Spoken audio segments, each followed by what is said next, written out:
Mr. Paul of Texas is recognized for 5 minutes. Mr. Speaker, I ask unanimous consent to revise and extend my remarks. Without objection, so ordered. Thank you, Mr. Speaker. In a police state, the police are national, powerful, and authoritarian. Inevitably, national governments yield to the temptation to use the military to do the heavy lifting.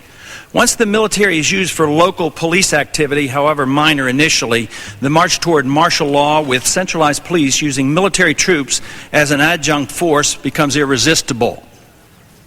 Throughout our history, law enforcement in the United States has remained, for the most part, a local matter. In recent history, especially since the 1970s, the growth of federal agencies to enforce tens of thousands of regulations not even written by Congress has changed our attitude toward the proper use of police power as established under the Constitution. While this is annoying to many Americans, many of whom are voicing their resentment, the principle of a centralized police power has become acceptable and unchallenged by our political leaders today. The emotional frenzy surrounding the war on drugs has allowed federal police powers to escalate rapidly into the areas of financial privacy, gun ownership, border controls, and virtually all other aspects of law enforcement. Many see this trend as dangerous to our liberties while doing little or nothing to solve the problems of violence, gang wars, deterioration of the inner cities, or the decline of the public educational system. The declared justification for military intervention at Mount Carmel, although never substantiated, was that the Branch Davidians were manufacturing amphetamines. This provided the legal cover for the Army tanks to use the poisonous gas, which apparently resulted in a devastating fire in what was a military operation to enforce the law, something which in ordinary times would have been strictly a local law enforcement matter. Despite the legitimate concerns surrounding nationalization of the police force and using the military to enforce local laws, the House just recently and overwhelmingly approved the use of 10,000 military troops to patrol U.S. borders, none of whom, however, are expected to be deployed on the northern border. Rather than addressing the incentive of welfare benefits to illegal and legal aliens, Congress instead reinstated the funding to aliens, which was struck in last year's budget welfare reforms. The House evidently, in its infinite wisdom, believes that 10,000 troops will solve many of our social problems.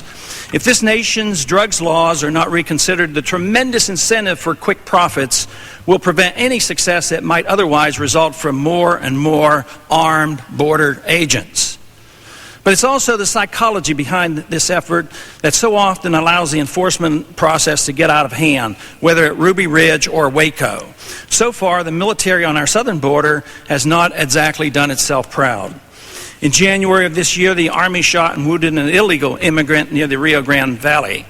Initially, the Army said the alien fired twice at the soldiers and had been involved in a robbery. These facts, however, were never substantiated. Even worse, though, is the case of an 18-year-old exemplary high school student and a U.S. citizen named Ezekiel Hernandez, who on May 20th was shot and killed after being tracked for 20 minutes. He was wounded, but then was allowed to bleed to death. Now now that more evidence regarding this shooting has become available, the soldier pulling the trigger is subject of an ongoing investigation. Perhaps to some these are minor incidents, but the issue of using military troops for routine law enforcement is indeed a serious matter. According to an article by Thaddeus Herrick in the June 22nd issue of the Houston Chronicle, changes in the law permitting the military to be used for law enforcement occurred during the Reagan administration and expanded steadily during the Bush and the Clinton administrations. Currently, about 700 troops are being used for law enforcement, mainly for the purpose of enforcing drug laws.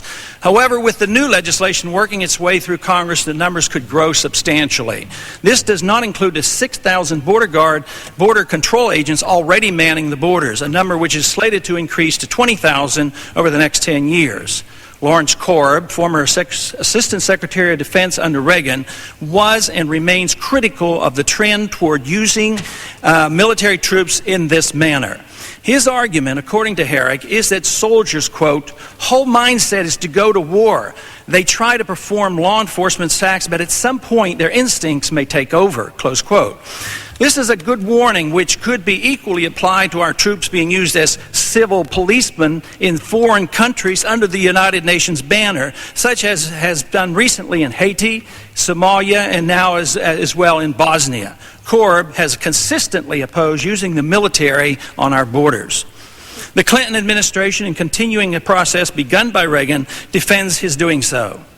Don Maple, a spokesperson for the National Drug Control Policy, stated, quote, "We believe there will always be a role for the military in law enforcement," close quote.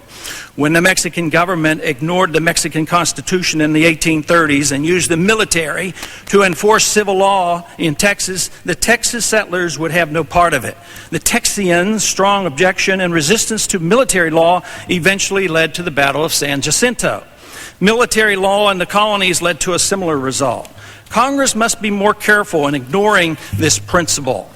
Until Congress addresses the failed policy of a national war on drugs and welfare state incentives which draw aliens across the borders in an ever-increasing numbers, this unconstitutional national centralized police state can only result in more loss of liberties in a never-ending battle fought at the expense of the American taxpayer. Gentleman's time has expired.